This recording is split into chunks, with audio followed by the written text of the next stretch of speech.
Welcome back everybody, Kai Swans here with another episode of Football Manager 2017 with Carmarthen, and it's been a long time for me since the last episode, not quite as much for you guys, can't speak, blabbling on. I've gone a long way into the season, and you can see we're nearly at the end of January, and yeah, today is the Nathaniel MG Cup final. We made it there. Let's have a quick look at the stages. Let's do this differently. How do you do this here? Tree. There you go. No, I want to go back to, let's go to the second round. There you go. So in the second round we faced off against Newtown, who we won 2-1 thanks to a very late goal. I don't know if, I know I didn't do a live update of this game, but I remember that being a late comeback. And then one of these, here, the game against Haverfordwest was insane. Can we click on this game somehow? No, we can't. This way isn't going to work. Okay, I'm going to tell you the schedule, but effectively we made it for the final, got a very easy third round draw, and Bala actually knocked out TNS, which makes it a lot easier for us facing Bala instead of TNS.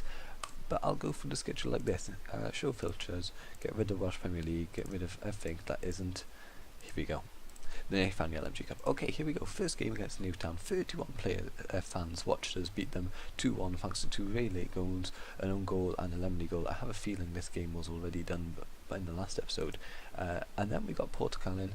It was very disappointing. We were 2-0, no, we went 2-1 down at half time, but we did come back into it. Rob Trick in extra time, our young left midfielder. He's been decent for us, decent bit of pace and work rate. He's been alright for us, not let us down in any case. But Haverfordwest, that game was insane. Here we go, 2 extra time goals, having been 1-0 down the whole game through. I'll show you in a second. We've got a lot of goals in extra time. It's been quite insane. The fitness we've got this season from being full time, it's sort of, we've got the benefit that well, TNS have had for lots of seasons. In the Welsh G Cup, not many, there it is, not many games have been played, only one round so far against Girlsfield. We won 4-1, very easy game. We've got Bangor next, hopefully we can win, but we'll see about that as it happens. Now, obviously, I keep clicking that. Champions Cup and Europa League, we already know what happened there. That was the last episode. We got hammered 5-1 by Manchester City, 6-0 by Manchester City. The second game we actually did pretty well in, and we got 3,500 fans in our home stadium, so that's not bad. Not in our home stadium, in Parker Scarlets. We actually got nearly 12,000, which is insane now I think about it, because the population in Carmarthen's only about 14,000, so that's quite insane against Basel. But this is not what we want to know. What we want to know is what happened in the Welsh Premier League, and look at this. That is all wins. All wins, even the 2 games against TNS. Why is this all messed up? Here we go, let's move this all across. Time, date, there you go. There we go, give us a bit more space here. There we go, that's good. As you can see, I will go through it. Tell you what, Bangor City 6-1, I think that was already done, I'm not certain, but yeah, we beat Bangor City 6-1, Bishop Wisdom, Maiden Smith getting a couple of goals. We have had a couple of injuries to our strikers across the season, but nothing too bad. Next up we beat Aberystwyth 3-0, really good win against rivals. Beat Bala 2-1, very close. As you see, another late goal. It's going to be a trend, you'll notice we get a lot of late goals. We beat TNS 1-0 away from home, and this is sort of the beginning of the end for TNS. They've just not been as good this season. They've lost twice to Port Talbot as well, giving us a 12-point lead on the table. Real, we beat them 2-0, very comfortable game. 6-0 against Newton, clearly a comfortable game. These guys, we beat them 5-2 late in the season. They've not been very good this season. Llandudno 2-1, very close game. Another, we sort of, well, we were 2-0 up, and well, it's sort of, some games look a lot closer than they were. For example, the game against Port Talbot and Kevin Druids, those few games were very easy wins, but they look quite close in terms of scoreline. This one, however, was not. Here we see Josh Knight got another injury time equaliser, so injury time winner. We have a lot of them. Aberystwyth, we smashed them once again 4-0. Beat Bangor 1-0, Bangor again one of the better sides in the league. Beat Bala 3-0, that's good for today's game, giving us sort of a forewarning. It is today that we're playing them, yeah it is. TNS, we beat them again. Josh Knight scoring against his ex-team fairly late on, gave us a win. Bishop Wisdom was out for like 2 months after that, I'm not quite sure. We hammered Real 5-0. I'm sort of trying to skip through these so you can sort of see what happened. Beat Newtown again 5-2. Beat, who's this? Llandudno 5-0. Beat Airbus twice in quick succession. Again, these games, very easy. They look tighter than they actually were. They were incredibly easy games. Port Talbot beat them 3-0. And finally, we beat Kevin Druids 3-1, which was really good. I did want to show you here. Analysis, goals. Okay, this is not a good enough. But look, okay, you're thinking 5 goals, that's not that much. That's in the 90 plus minute. These are all 15-minute spells, and that's what, 3 minutes on average, and we've scored 5 goals in there. That is absolutely insane in my opinion. If we go last 10 games, it sort of increases as well. Last 25, okay, it's still only 5. Yeah, I think that's insane. The amount of goals we've scored late on in games is quite frankly ridiculous. A lot of our goals come here. I've been going through these things quite a lot, and you find common trends. We sort of, if we score early, we just settle the game out, make sure we win it, or we leave it really late, just because our fitness levels are so much better. Now I have done a few transfers. I'll run through them quickly. I've signed, I don't know if I'd signed, yeah, I had signed this guy, and I'd signed Rob Evans. Okay, they were both signed last time, but I have done a few future transfers. Anybody out of important? A couple of loans. These guys weren't really needed in the first team squad. I had enough depth, but future transfers, and here we are. There's 5 big ones actually. Well, no, 2. I went through the Finnish leagues and I found these 3. I found Tommy Lane, who looks really good. This guy's joining in January, in a couple of days' time, 6 days' time, 7 days' time. Look at him, 17 years old. He has some amazing attributes. Not the fastest, unfortunately, but 14 tackling, leadership, hard working, decently aggressive. This guy, if I retrain him as a defensive midfielder or right back, could be really good. Hopefully just build a speed up. And I think this guy's of a decent centre back. Again, looks pretty decent. A bit more pace on him, a bit more strength, a bit better tackling, but being only 17, and on free transfers, all of them, they were not available. This guy, I do kind of regret signing. If we have a look at the reports, I found out he's a slack individual. Could be a bit of a problem, but they're on low wages. It's hardly relevant. It's just sort of a punt in the dark. He might be good, I doubt it though. I don't have too much high hopes for him, unfortunately.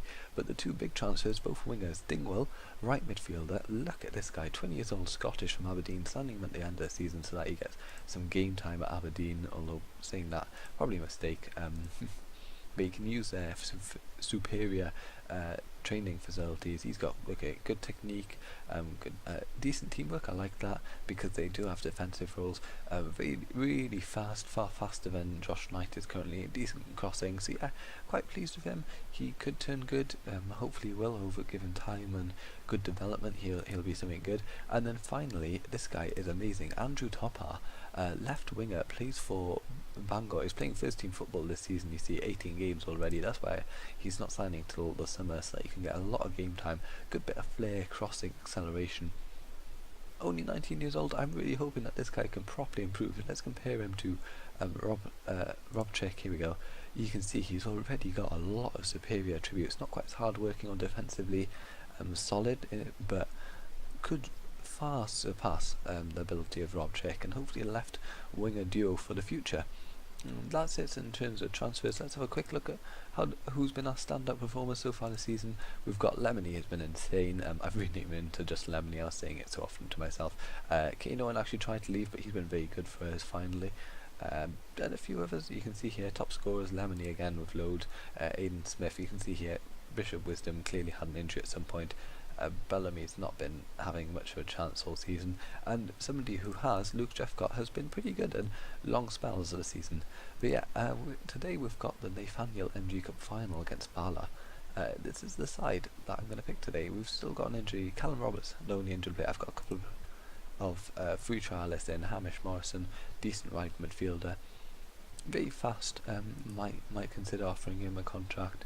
Have I offered any of them a contract? I haven't. Huska, another right midfielder. This guy can play right midfield as well. The 18-year-old Czech player. Tempted with him. I'll see how he does. And finally Sapong, ex-TNS player, who I was worried about a couple of seasons ago, if you remember. Decently fast, decently aggressive. Considering him, got him in for a bit just to find out more about him, if I do like him or not. That's it in terms of transfer-wise, or potential transfers. But current team. Gulai is actually going to be... Actually, do I call him goalie? I do actually, don't I? Set nickname. He's my goalie. Okay, so he's my goalie. Goalie is my goalie. Dylan Reese. Goalie's been really good because actually Halle Brown got a really bad injury, and goalie came in and did it marvellously while he was away. Dylan Reese, Ryan Leake, and Sean Perry, and Jack Simpson. There's 4 of them, not 3 guy. Being the back 4. They've been really solid so far this season. Ryan Leake and who else? Where is he? Down here somewhere. Oh no, none of them got many goals. Oh well. But they make up the back four. Josh Knight, Rob Evans, Jordan James, and Charlie Edge in the midfield four. Josh Knight and Charlie Edge, despite the poor star ratings and role adaptability, do a really good job for me, and you can see that here. 7.7 in the last 5 games for Josh Knight. Rob Evans and Jordan Jones in midfield, clearly my strongest two midfielders. You can see it here if I just click on them. Jack Waters at the backup and Curtis March at the backup for each respectively. One more creative, one more defensive. Yeah, you can clearly see where their strengths are. Lemony, the better all-round midfielder, striker. I mean, you can see sort of better passing technique, got a bit better vision, stuff like that. His all-round ability is far better, and he's not quite the poacher that Aidan Smith have. Was look, he's got ideal poacher attributes, which is what he will be doing for me. So that's the starting 11. Thierry Odell, my director of football, actually gets Sogo on the bench purely for the reason that he can play everywhere along the back, and it's so useful in a game where I've only got 5 subs. Then I got Tommy Pearson on the right, Kane Owen, who can play left back and left midfield on the left, Jack Waters as a midfielder option, and Luke Jeffcott gets a nod ahead at striker. He hasn't scored many, but he's performed well, and he's only on an amateur, so I'm not even paying him, which is great. But he looks, the more I've seen of him this season, the more I've liked him. Good decision maker, good acceleration, and decent sort of target man attributes. Yeah, I don't mind him too much, so let's get into the game. Our opposition today are playing a 4-4-2, fairly standard formation, as we're doing the same thing. They've got more attacking, actually, I say that, they don't have more attacking wingers as such. I guess one of Charlie Edge is more defensive than them, but their midfield duo is sitting deeper than we are. Their back four is sort of, certainly Reece is more attacking than any of ours. They're sort of sitting a bit higher, and their striker duo also sitting a bit more higher. They're hoping to just pump it up. Cameron Berry is actually injured for them, upper body injury though, so it doesn't really affect him. And they've got some decent player, Callum Reece I believe, yeah, he's quite good. I've looked at them a few times. Some good players, Brandon Griffiths as well. Good dribbling, good pace, sort of a more creative striker. First proper highlight of the game is actually going our way. Their goalkeeper passed out, but Aidan Smith intercepted. Jordan Jones to Edge, to Lemony. Lemony sitting deep, but perhaps bringing the pass back to, it reaches back to Lemony essentially. Smith burning forward. We can't quite get between their centre backs, but we do. And Aidan Smith fluffs his shot. Actually, it's saved. That's a beautiful save, in which case by the keeper. Knight whips in the corner, and it's out again. Is that another corner? That is another corner indeed. It's good news for us. Knight's going to get this one in as well, I'm guessing. That he's 30 now actually, Knight. He's fairly old. He gets a rebound and he lets it out for another corner. Third corner on the chart. We're getting a fair few of them now, and what is it? Yet to, well, in the 5th minute, the ball's cleared, and now Bala have a chance to counter. Griffiths in our half now. It's 3 against 3 essentially. Barry in the centre. Barry turns, shoots. Goalie, I think that hit the post, did it? Goalie sort of palmed it into the post and clears it forward to Lemony. I mean, this has been a long highlight. We've got 3 corners and box-to-box action. They're coming again, Bala. Barry passes it forward to Oddie on this right. Oddie tackled by Simpson, lovely. Edge forward to Lemony. Our fitness is far superior for theirs, you can see. It's really helped us across the season, certainly when you get to the second half. Lemony's through here. Lemony shoots. Lemony scores. What a player. 23rd goal of the season. Pretty impressive. While Lemony may not have quite the killer instinct of Aidan Smith or Bishop Wisdom, he's a far better footballer, and that really has helped in this season as we've upped the quality in the team and been a far better footballing outfit, which has been nice to witness. Our goalie hoofs the ball forward, unfortunately he doesn't reach anybody, and Bala have a nice chance to counter here. Get it out to left flank, Harry into Griffiths, Oddie shoots, lovely block there, number 4, Sean Parry blocks it. Lemony brings it forward now for us. Unfortunately he's tackled by Powell, and Bala come again. Griffiths, can he pick out? He picks out Berry in the centre. Berry out to Harry. Harry can get a nice crossing. Probably know he's tackled. And Knight hoofs the ball forward again. This is box-to-box action, but the highlights ended with that. We've got the ball now deep in our half, but we launch it forward. Lemony, can he pick out a pass? He passes it back to Rob Evans, who's running at our own goal. Passes it back to our goalie. I like his name. I do. Edge picks out Jordan Jones, Lemony, Knight. Nice pass work here. We are a really good footballing outfit at the moment. And Knight is through into the box, shoots, scores. Lovely, well tucked goal. Passed by Lemony as he gets assisted back of his goal. He's been wonderful for us this season. Really a proper asset on the pitch. He's loving this deep lying forward role, despite it not really saying he likes it that much. Well, he does. He's got 8 out of 10 on it. But he's absolutely loving this sort of playmaker role. and it ends up we're almost playing a 4-2-3-1, then defensively a 4-4-2. It works well, and we've got a free kick. Rob Evans recycles possession back into the box for us. They've got a lovely counter launched here. Hopefully we don't cock it up. No, Dylan Reese passes it to goalie. Reese out to Leek. Leek is tackled by Berry though. We have messed up. Griffiths forward to Oddie into Berry. Berry missed an absolute sitter there. That really should have come back in the game with that goal. But as it currently stands, 2-0 up, 25 minutes into the MG Cup final. Another highlight on what has been a pretty fun game to watch, to be honest, and the fact that we haven't been embarrassing has helped us. As we've lost quite often in recent episodes because of the time I picked for episodes. Cook was through them but hits his shot well wide. We're well into the second half now, and Bala have an attack, but it's cut out by Jordan Jones, but they recycle possession forward. Waters into Berry. Berry has plenty of options because nobody's really casting it down, and he passes out to Reese. Reese into Harry. Harry crosses Griffiths. They're back in this 2-1. If we're looking at our side, Aidan Smith really has had a bad game. He'll probably be coming off, but we're going to watch a game going through the end. From this, if Sean Parry was at fault for this, he'll be coming off. The only thing that's keeping him on the pitch at the moment is his superior rating, but it's Jordan Jones and Leek are sort of going to share the blame for that, in my opinion. But certainly Aidan Smith is coming off for Luke Jeffcott. Does he prefer to be in advanced forward? He doesn't. He sort of rates them equally. I'm looking at Ryan Leek here, and Ryan Leek has to come off, in my opinion. Do I, however, actually, Kane Owen doesn't like big games. Do I trust Thierry Odell, who's an experienced, calm head in the centre there, but not the fastest, or do I bring in Chakwart as a younger, certainly faster player? He's got a good set of determination, but he's not the most aggressive, which I don't know if that's an asset or a liability for me at the moment. It's a difficult choice here. Do I want to see out the game with some experience, or do I want Jack Quarters to come in and invigorate? The more I'm looking at this, no, Thierry Odell, I think I want that calm, collected head in the centre to keep everything ticking over, so Odell will get the place. As you notice, him and Maynard haven't had many games, but they have still had a fair few, more than I kind of expected, nearly 10 each heading that way.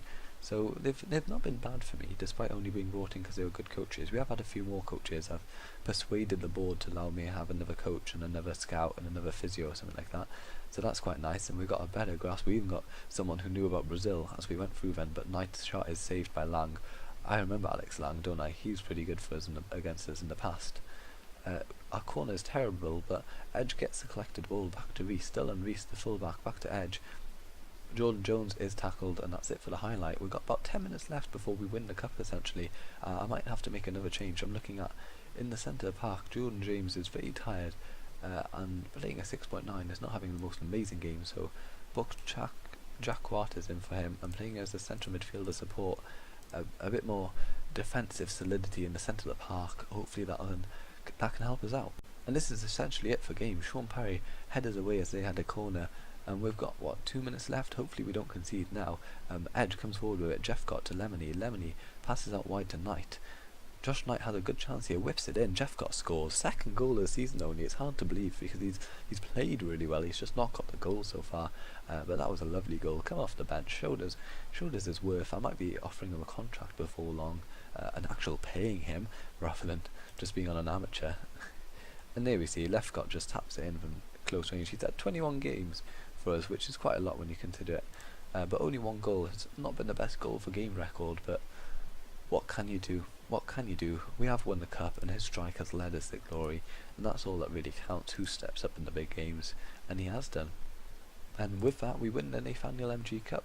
Pretty pleasing. You see the prize money for that increases massively, and I've been considering what to do for the next episode.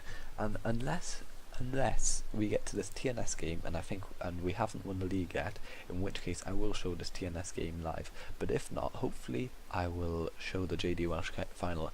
If we don't reach the JD Welsh Cup final, I'll just sort of do a shortened end of season review and just go through each game in a bit more detail and go through the players. But if we do reach the final, that will be the next episode, and it'll be in a similar format to today's. Hopefully that is the case.